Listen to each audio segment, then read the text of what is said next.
Apple Mountain News this morning, a jury finds a man in Whitley County guilty of murder after he was accused of killing his own girlfriend.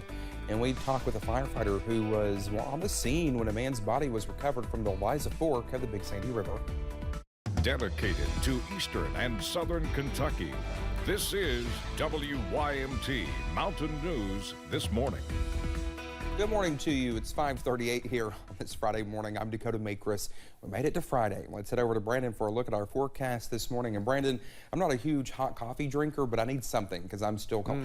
Wait, do we still have hot chocolate? Possibly. Ooh. Possibly. I might go get some. There you go. All right. All right. So there you go. It is a cold morning out there. So just bundle up if you're heading out. The good news is the snow is on the way out. The bad news is there still may be some slick spots out there. So continue to be careful as you hit the roads this morning.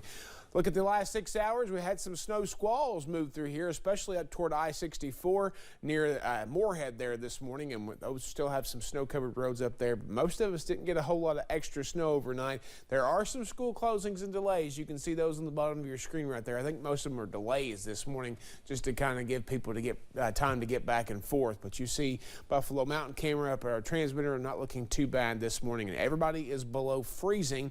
Temperatures actually still falling a little bit in some areas. Our cold spot, let me see if I can find it. I think it's tied there at 27 for a lot of areas. Clintwood, Wise, Jonesville, Williamsburg, and Jacksboro, and then 31 for Monticello, Manchester, and Grundy, along with Ashland, are our warm spots right now. So not a whole lot of difference there. First alert weather app, you see that we're going to see the skies clear as we head deeper into the morning into the afternoon hours. Some sunshine, and temperatures will top out in the mid-40s this afternoon. Dakota?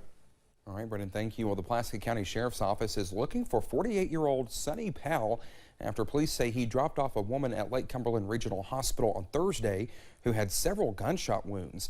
Police said he's been in a relationship with the shooting victim, who has now been identified as 44-year-old Natasha Robinson. Powell was last seen driving a 1997 black Jeep Cherokee with Kentucky license plate number 979PYW, and police say they found evidence at a home on Normandy Lane.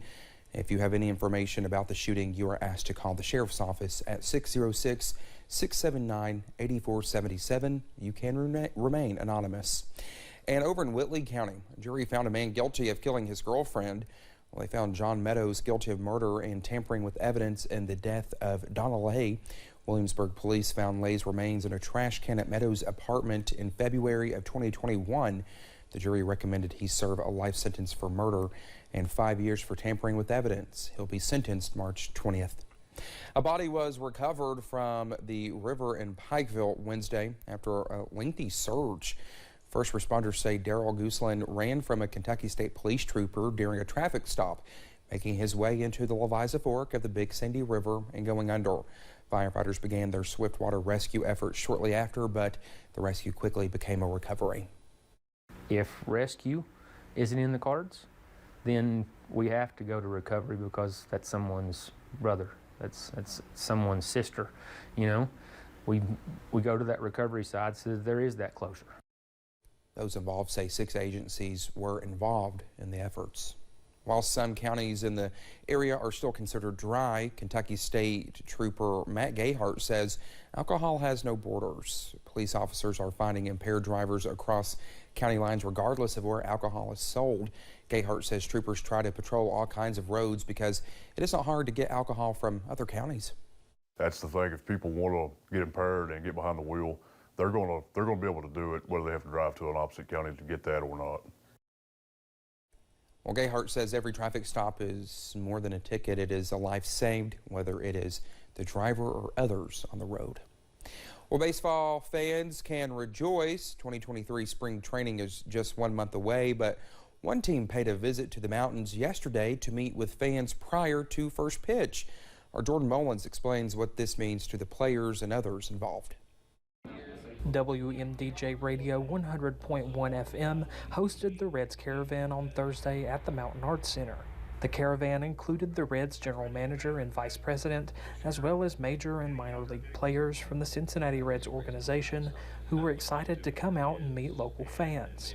It's been tremendous to be back in the bus and being able to come to towns that don't always get Reds coverage. Interacting with members of Reds country who may not have the opportunity to visit Cincinnati. I feel like the Caravan is more special to be able to go out to different parts of Reds country, come out to these places where maybe they weren't able to go to Reds Fest because it's, you know, a little distance away. An opportunity for fans young and old to meet some of their favorites face to face.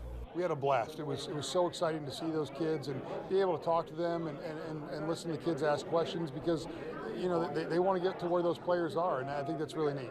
Feeling right at home. Everyone here is so hospitable and just very nice, welcoming, warming, and you can see the love and the support for the Reds and how deep the fan base is here. Proving Eastern Kentucky is also Reds country. In Prestonsburg, Jordan Mullins, WYMT Mountain News.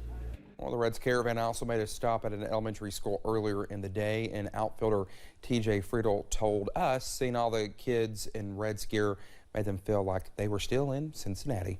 Well, just had this morning, 3 people are sent to get medical treatment while on the set of a reality show based on a Netflix hit series. And it's shaping up to be a nice start to the weekend, but as we always say, all good things must come to an end. I'll track some Sunday rain chances in about 3 minutes.